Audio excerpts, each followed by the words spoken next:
بسم الله الرحمن الرحيم سبحان الذي أسرى بعبده ليلا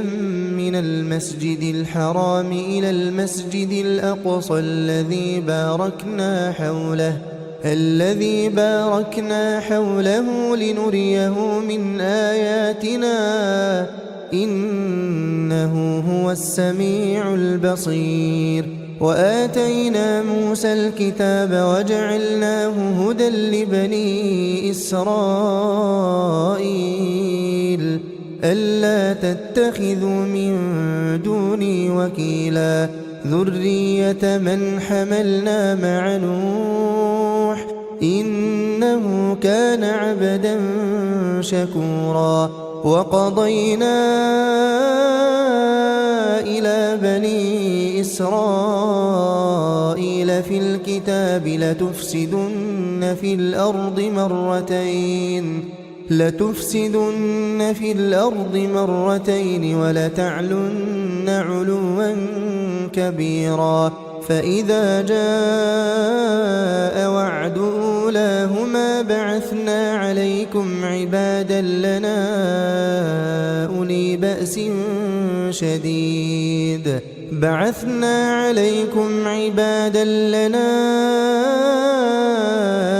بأس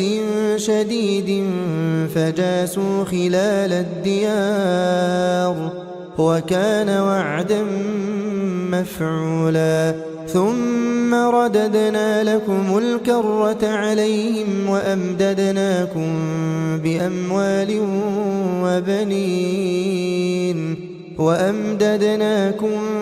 بأموال وبنين وجعلناكم أكثر نفيرا. إن أحسنتم لأنفسكم وإن أسأتم فلها. فإذا جاء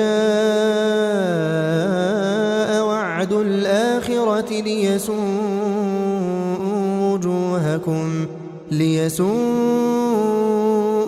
وجوهكم وليدخلوا المسجد كما دخلوه أول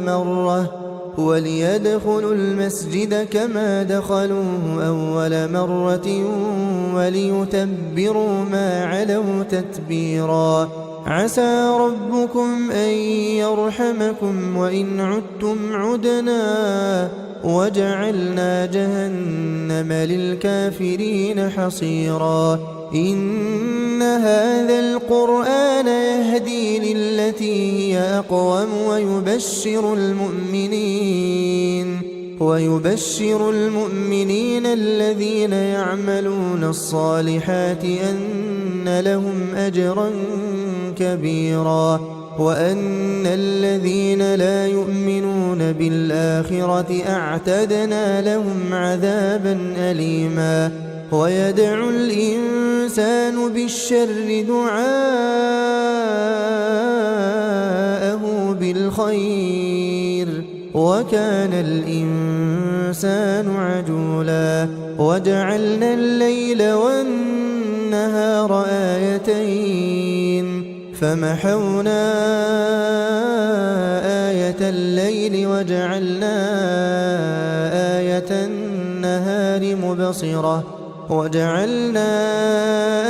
النهار مبصرة لتبتغوا فضلا من ربكم ولتعلموا عدد السنين والحساب وكل شيء فصلناه تفصيلا. وكل إنسان ألزمناه طائره في عنقه ونخرج له يوم القيامة كتابا يلقاه منشورا. اقرأ كتابك كفى بنفسك اليوم عليك حسيبا. من اهتدى فإنما يهتدي لنفسه ومن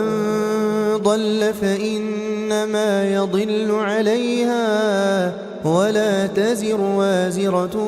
وزر أخرى وما كنا معذبين حتى نبعث رسولا. وإذا أردنا أن نهلك قرية أمرنا متر فيها ففسقوا فيها فحق عليها القول فدمرناها تدميرا. وكم أهلكنا من القرون من بعد نوح وكفى بربك بذنوب عباده خبيرا بصيرا. من كان يريد العاجلة عجلنا له فيها ما نشاء لمن نريد ثم جعلنا له جهنم يصلاها مذموما مدحورا. ومن أراد الآخرة وسعى لها سعيها وهو مؤمن فأولئك كان سعيهم مشكورا. كلا نمد هؤلاء وهؤلاء من عطاء ربك وما كان عطاء ربك محظورا. انظر كيف فضلنا بعضهم على بعض وللآخرة أكبر درجات وأكبر تفضيلا. لا تجعل مع الله إلها آخر فتقعد مذموما مخذولا. وقضى ربك ألا تعبدوا إلا إياه وبالوالدين إحسانا. إما يبلغن عندك الكبر أحدهما أو كلاهما فلا تقل لهما أف ولا تنهرهما وقل لهما قولا كريما واخفض لهما جناح الذل من الرحمة وقل رب ارحمهما كما ربياني صغيرا. ربكم أعلم بما في نفوسكم إن تكونوا صالحين فإنه كان للأوابين غفورا. وآت ذا القربى حقه والمسكين وابن السبيل ولا تبذر تبذيرا. إن المبذرين كانوا إخوان الشياطين وكان الشيطان لربه كفورا. وإما تعرضن عنهم ابتغاء رحمة من ربك ترجوها فقل لهم قولا ميسورا. ولا تجعل يدك مغلولة إلى عنقك ولا تبسطها كل البسط فتقعد ملوما محسورا. إن ربك يبسط الرزق لمن يشاء ويقدر إنه كان بعباده خبيرا بصيرا. ولا تقتلوا أولادكم خشية إملاق نحن نرزقهم وإياكم إن قتلهم كان خطأ كبيرا. ولا تقربوا الزنا إنه كان فاحشة وساء سبيلا. ولا تقتلوا النفس التي حرم الله إلا بالحق ومن قتل مظلوما فقد جعلنا لوليه سلطانا فلا يسرف في القتل إنه كان منصورا. ولا تقربوا مال اليتيم إلا بالتي هي أحسن حتى يبلغ أشده وأوفوا بالعهد إن العهد كان مسؤولا وأوفوا الكيل إذا كلتم وزنوا بالقسطاس المستقيم ذلك خير وأحسن تأويلا ولا تقف ما ليس لك به علم إن السمع والبصر والفؤاد كل أولئك كان عنه مسؤولا ولا تمش في الأرض مرحا إنك لن تخرق الأرض ولن تبلغ الجبال طولا كل ذلك كان سيئه عند ربك مكروها ذلك مما أوحى إليك ربك من الحكمة ولا تجعل مع الله إلها آخر فتلقى في جهنم ملوما مدحورا أفأصفاكم ربكم بالبنين واتخذ من الملائكة إناثا إنكم لتقولون قولا عظيما ولقد صرفنا في هذا القرآن ليذكروا وما يزيدهم إلا نفورا قل لو كان معه آلهة كما يقولون إذا لابتغوا إلى ذي العرش سبيلا سبحانه وتعالى عما يقولون علوا كبيرا تسبح له السماوات السبع والأرض ومن فيهن وإن من شيء إلا يسبح بحمده ولكن لا تفقهون تسبيحهم إنه كان حليما غفورا وإذا قرأت القرآن جعلنا بينك وبين الذين لا يؤمنون بالآخرة حجابا مستورا وجعلنا على قلوبهم أكنة أن يفقهوه وفي آذانهم وقرا وإذا ذكرت ربك في القرآن وحده ولوا على أدبارهم نفورا نحن أعلم بما يستمعون به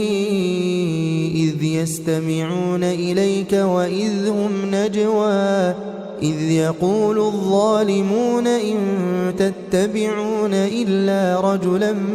مسحورا انظر كيف ضربوا لك الأمثال فضلوا فلا يستطيعون سبيلا وقالوا أإذا كنا عظاما ورفاتا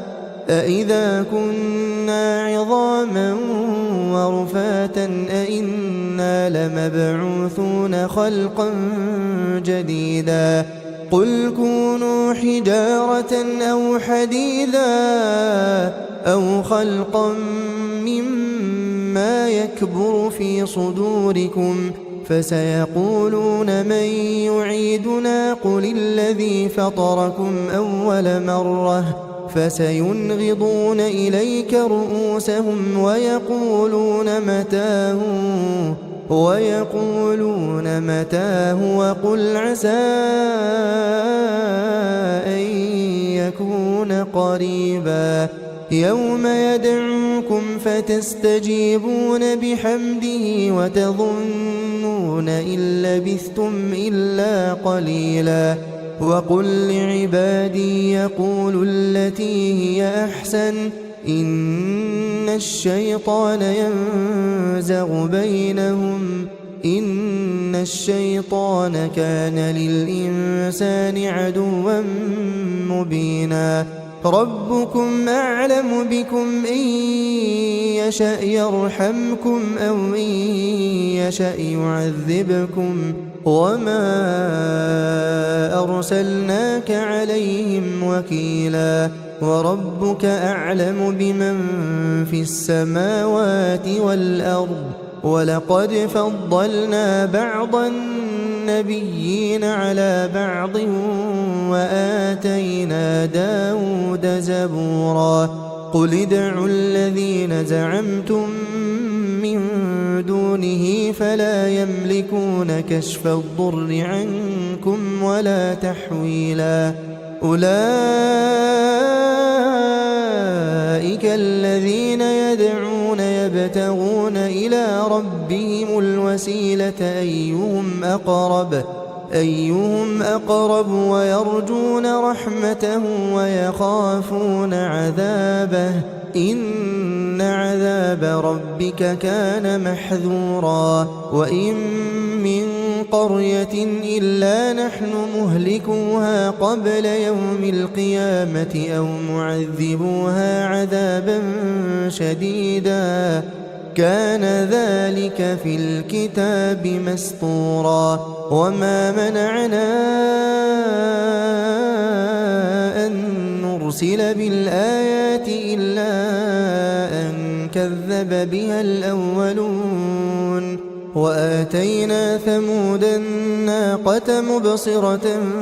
فظلموا بها وما نرسل بالآيات إلا تخويفا وإذ قلنا لك إن ربك أحاط بالناس وما جعلنا الرؤيا التي أريناك إلا فتنة للناس والشجرة الملعونة في القرآن ونخوفهم فما يزيدهم إلا طغيانا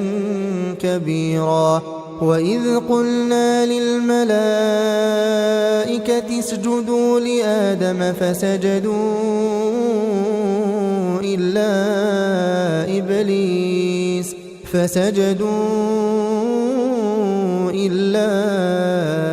إبليس قال أأسجد لمن خلقت طينا قال أرأيتك هذا الذي كرمت علي لئن أخرتني إلى يوم القيامة لأحتنكن ذريته إلا قليلا قال اذهب فمن تبعك منهم فإن جهنم جزاؤكم جزاء موفورا واستفزز من استطعت منهم بصوتك وأجلب عليهم بخيلك ورجلك وشاركهم في الأموال والأولاد وعدهم وما يعدهم الشيطان إلا غرورا إن عبادي ليس لك عليهم سلطان وكفى بربك وكيلا ربكم الذي يزجي لكم الفلك في البحر لتبتغوا من فضله إنه كان بكم رحيما وإذا مسكم الضر في البحر ضل من تدعون إلا إياه فلما نجاكم إلى البر أعرضتم وكان الإنسان كفورا أفأمنتم أن يخسف بكم جانب البر أو يرسل عليكم حاصبا ثم لا تجدوا لكم وكيلا أم أمنتم أن يعيدكم فيه تارة أخرى فيرسل عليكم فيرسل عليكم قاصفا من الريح فيغرقكم بما كفرتم ثم لا تجدوا لكم علينا به تبيعا ولقد كرمنا بني آدم وحملناهم في البر والبحر ورزقناهم من الطيبات وفضلناهم على كثير ممن خلقنا تفضيلا يوم ندعو كل أناس بإمامهم فمن أوتي كتابه بيمينه فأولئك يقرؤون كتابهم ولا يظلمون فتيلا ومن كان في هذه أعمى فهو في الآخرة أعمى وأضل سبيلا وإن كادوا ليفتنونك عن الذي أوحينا إليك لتفتري علينا غيره وإذا لاتخذوك خليلا ولولا أن ثبتناك لقد كدت تركن إليهم شيئا قليلا إذا لأذقناك ضعف الحياة وضعف الممات ثم لا تجد لك علينا نصيرا وإن كادوا ليستفزونك من الأرض ليخرجوك منها وإذا لا يلبثون خلافك إلا قليلا سنة من قد أرسلنا قبلك من رسلنا ولا تجد لسنتنا تحويلا أقم الصلاة لدلوك الشمس إلى غسق الليل وقرآن الفجر إن قرآن الفجر كان مشهودا ومن الليل فتهجد به نافلة لك عسى أن يبعثك ربك مقاما محمودا وقل رب أدخلني مدخل صدق وأخرجني مخرج صدق واجعل لي من لدنك سلطانا نصيرا وقل جاء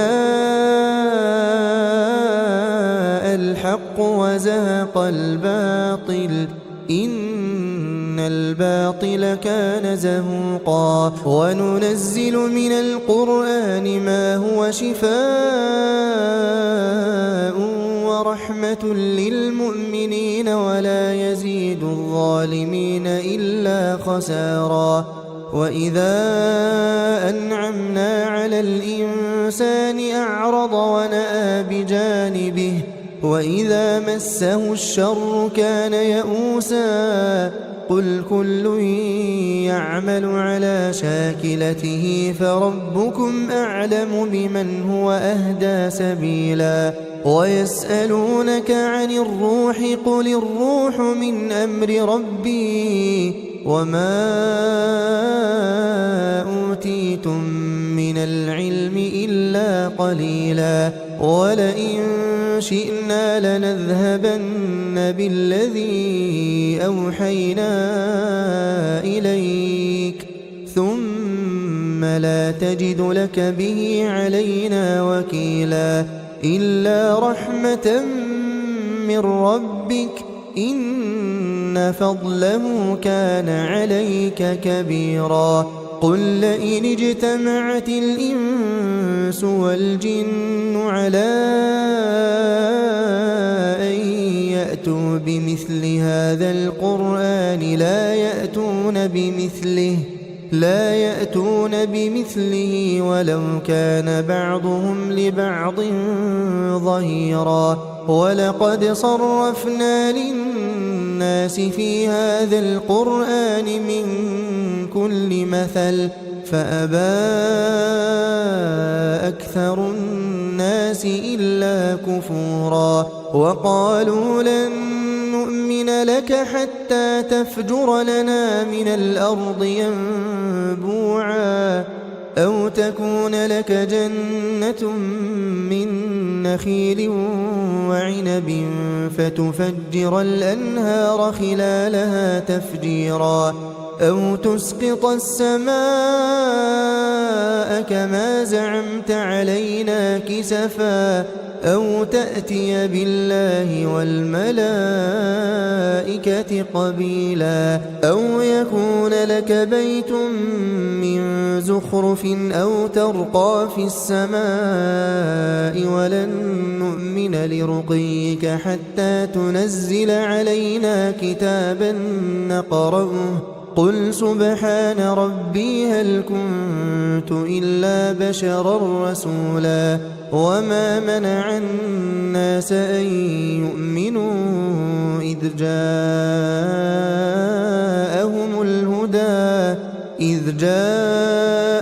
الهدى إلا أن قالوا أبعث الله بشرا رسولا قل لو كان في الأرض ملائكة يمشون مطمئنين لنزلنا عليهم من السماء ملكا رسولا قل كفى بالله شهيدا بيني وبينكم إنه كان بعباده خبيرا بصيرا ومن يهد الله فهو المهتد ومن يضلل فلن تجد لهم أولياء من دونه ونحشرهم يوم القيامة على وجوههم عميا وبكما وصما مأواهم جهنم كلما خبت زدناهم سعيرا ذلك جزاؤهم بأنهم كفروا بآياتنا وقالوا أإذا كنا عظاما ورفاتا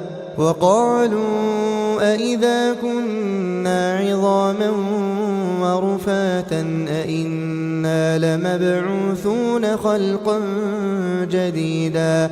أولم يروا أن الله الذي خلق السماوات والأرض قادر على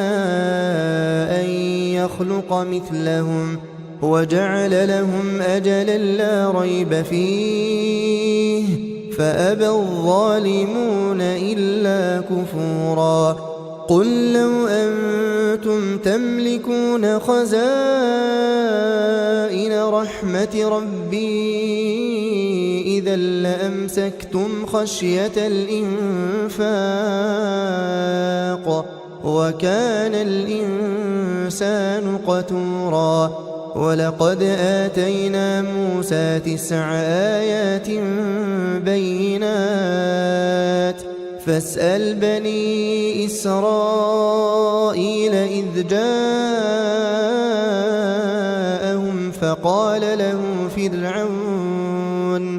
فقال له فرعون إني لأظنك يا موسى مسحورا قال لقد علمت ما أنزل هؤلاء إلا رب السماوات والأرض بصائر وإني لأظنك يا فرعون مثبورا فأراد أن يستفزهم من الأرض فأغرقناه ومن معه جميعا وقلنا من بعده لبني إسرائيل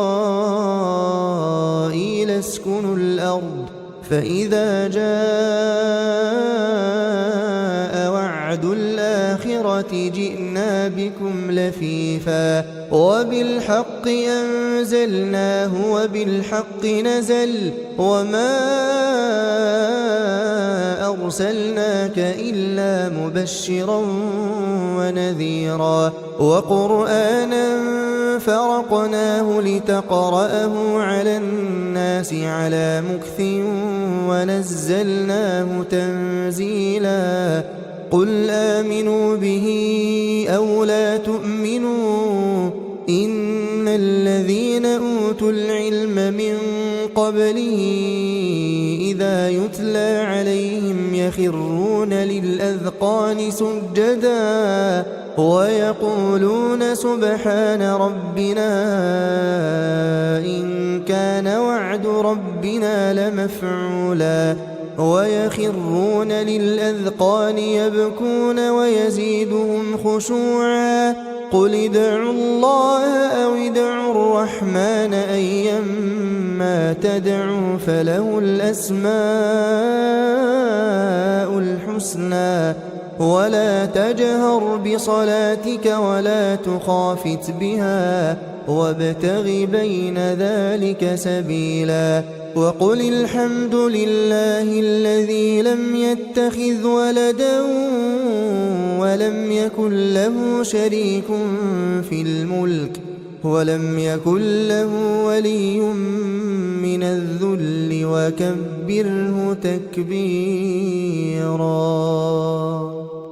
بسم الله الرحمن الرحيم الحمد لله الذي أنزل على عبده الكتاب ولم يجعل له عوجا قيما لينذر بأسا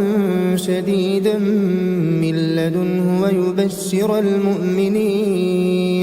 ويبشر المؤمنين الذين يعملون الصالحات أن لهم أجرا حسنا ماكثين فيه أبدا وينذر الذين قالوا اتخذ الله ولدا ما لهم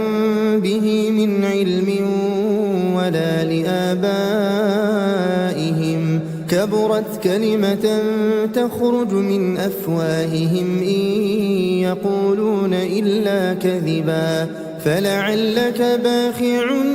نفسك على آثارهم إن لم يؤمنوا بهذا الحديث أسفا إنا جعلنا ما على الأرض زينة لها لنبلوهم أيهم أحسن عملا وإنا لجاعلون ما عليها صعيدا جرزا أم حسبت أن أصحاب الكهف والرقيم كانوا من آياتنا عجبا إذ أوى الفتية إلى الكهف فقالوا ربنا آتنا من لدنك رحمة وهيئ لنا من أمرنا رشدا فضربنا على آذانهم في الكهف سنين عددا ثم بعثناهم لنعلم أي الحزبين أحصى لما لبثوا أمدا نحن نقص عليك نبأهم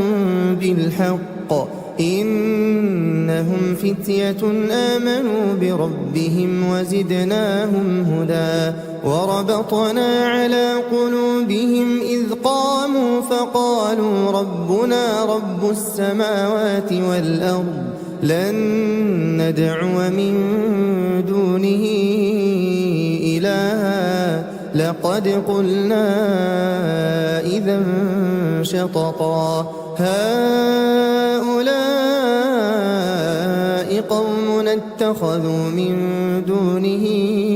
آلهة لولا يأتون عليهم بسلطان بين فمن أظلم ممن افترى على الله كذبا وإذ اعتزلتموهم وما يعبدون إلا الله فأووا إلى الكهف ينشر لكم ربكم من رحمته ويهيئ لكم من أمركم مرفقا وترى الشمس إذا طلعت تزاور عن كهفهم ذات اليمين وإذا غربت تقرضهم ذات الشمال وهم في فجوة منه ذلك من آيات الله من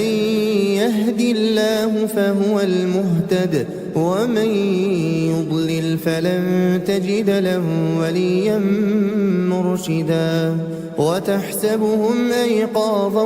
وهم رقود ونقلبهم ذات اليمين وذات الشمال وكلبهم باسط ذراعيه بالوصيد لو اطلعت عليهم لوليت منهم فرارا ولملئت منهم رعبا وكذلك بعثناهم ليتساءلوا بينهم قال قائل منهم كم لبثتم قالوا لبثنا يوما أو بعض يوم قالوا ربكم أعلم بما لبثتم فابعثوا أحدكم بورقكم هذه إلى المدينة فلينظر أيها أزكى طعاما فليأتكم برزق منه وليتلطف ولا يشعرن بكم أحدا إنهم إن يظهروا عليكم يرجموكم أو يعيدوكم في ملتهم ولن تفلحوا إذا أبدا وكذلك أعثرنا عليهم ليعلموا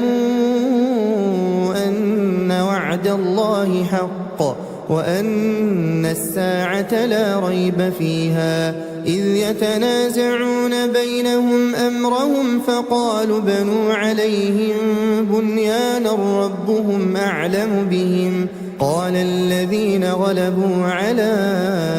أمرهم لنتخذن عليهم مسجدا سيقولون ثلاثة رابعهم كلبهم ويقولون خمسة سادسهم كلبهم رجما بالغيب ويقولون سبعة وثامنهم كلبهم قل ربي أعلم بعدتهم ما يعلمهم إلا قليل فلا تمار فيهم إلا مراء ظاهرا ولا تستفت فيهم منهم أحدا ولا تقولن لشيء إني فاعل ذلك غدا إلا أن يشاء الله واذكر ربك إذا نسيت وقل عسى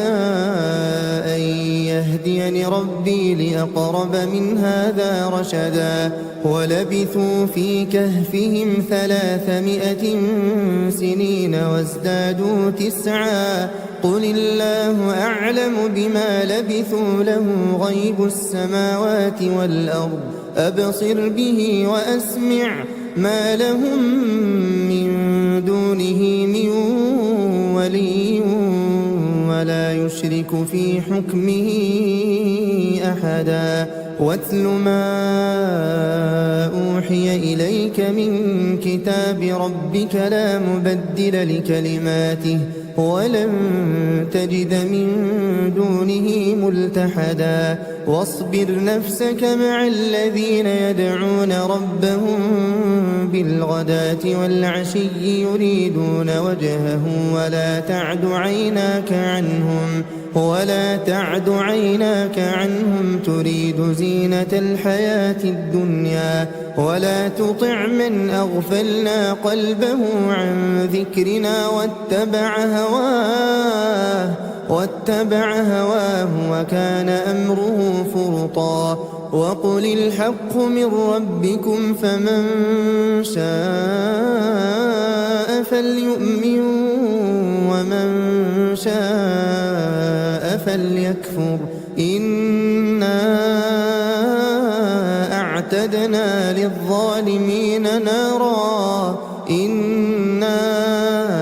أعتدنا للظالمين نارا أحاط بهم سرادقها وإن يستغيثوا يغاثوا بماء كالمهل يشوي الوجوه بئس الشراب وساءت مرتفقا إن الذين آمنوا وعملوا الصالحات إنا لا نضيع أجر من أحسن عملا أولئك لهم جنات عدن تجري من تحتهم الأنهار يحلون فيها من أساور من ذهب ويلبسون ثيابا خضرا من سندس وإستبرق متكئين فيها على الأرائك نعم الثواب وحسنت مرتفقا واضرب لهم مثل الرجلين جعلنا لأحدهما جنتين من أعناب وحففناهما بنخل وجعلنا بينهما زرعا كلتا الجنتين آتت أكلها ولم تظلم منه شيئا وفجرنا خلالهما نهرا وكان له ثمر فقال لصاحبه وهو يحاوره أنا أكثر منك مالا وأعز نفرا ودخل جنته وهو ظالم لنفسه قال ما أظن أن تبيد هذه أبدا وما أظن الساعة قائمة ولئن رددت إلى ربي لأجدن خيرا منها منقلبا قال له صاحبه وهو يحاوره أكفرت بالذي خلقك من تراب ثم من نطفة ثم سواك رجلا لكن هو الله ربي ولا أشرك بربي أحدا ولولا إذ دخلت جنتك قلت ما شاء الله لا قوة إلا بالله إن ترني أنا أقل منك مالا وولدا فعسى ربي أن يؤتيني خيرا من جنتك ويرسل عليها حسبانا من السماء فتصبح صعيدا زلقا أو يصبح ماؤها غورا فلن تستطيع له طلبا وأحيط بثمره فأصبح يقلب كفيه على ما أنفق فيها وهي خاوية على عروشها ويقول يا ليتني لم أشرك بربي أحدا ولم تكن له فئة ينصرونه من دون الله وما كان منتصرا هنالك الولاية لله الحق هو خير ثوابا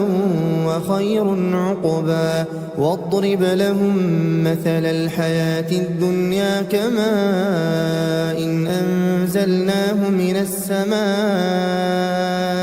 فاختلط به نبات الأرض فأصبح هشيما تذروه الرياح وكان الله على كل شيء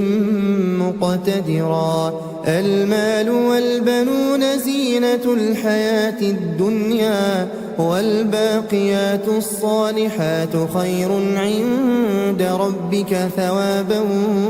وخير أملا. ويوم نسير الجبال وترى الأرض بارزة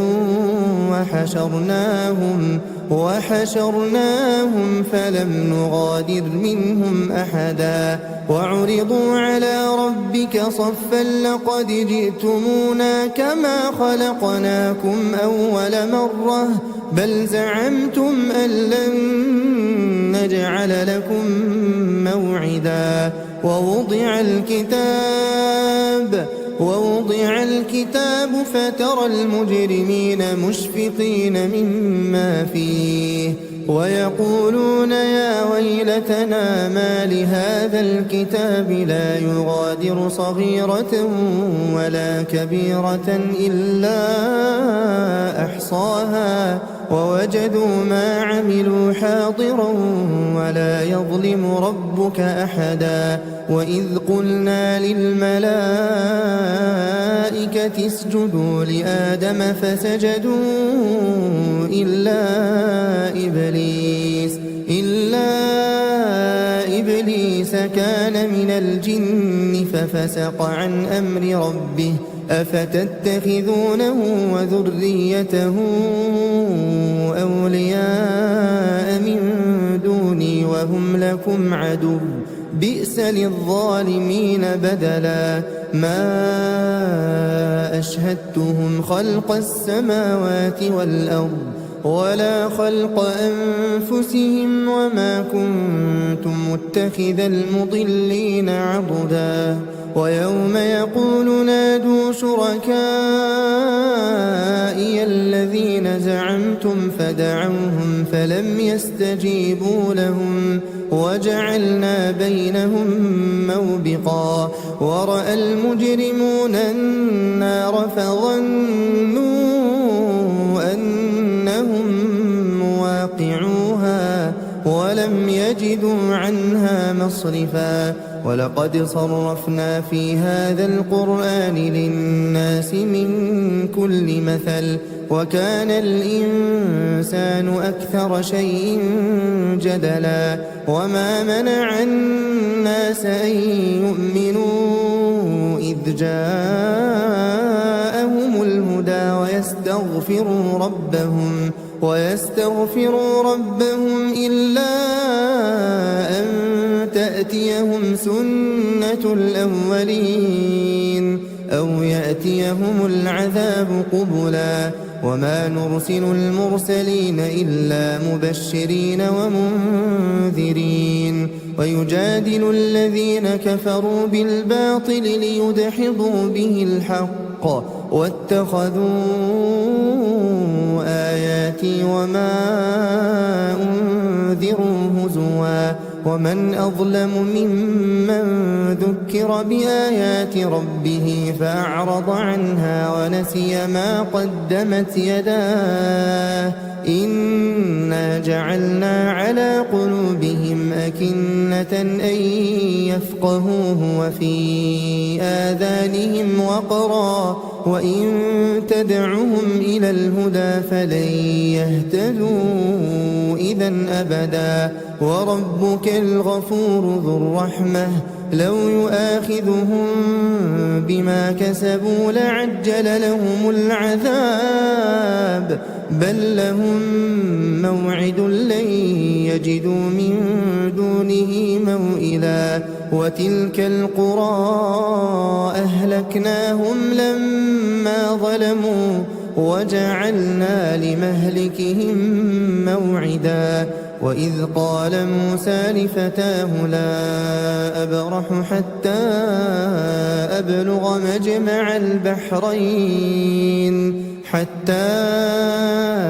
أبلغ مجمع البحرين أو أمضي حقبا فلما بلغا مجمع بينهما نسيا حوتهما فاتخذ سبيله في البحر سربا فلما جاوزا قال لفتاه آتنا غداءنا لقد لقينا من سفرنا هذا نصبا قال أرأيت إذ أوينا إلى الصخرة فإني نسيت الحوت وما أنسانيه إلا الشيطان أن أذكره واتخذ سبيله في البحر عجبا قال ذلك ما كنا نبغي فارتدا على آثارهما قصصا فوجدا عبدا من عبادنا آتيناه رحمة من عندنا وعلمناه من لدنا علما قال له موسى هل أتبعك على أن تعلمني مما علمت رشدا قال إنك لن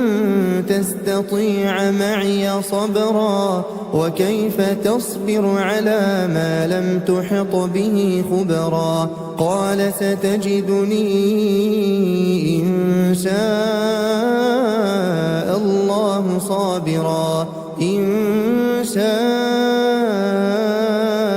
الله صابرا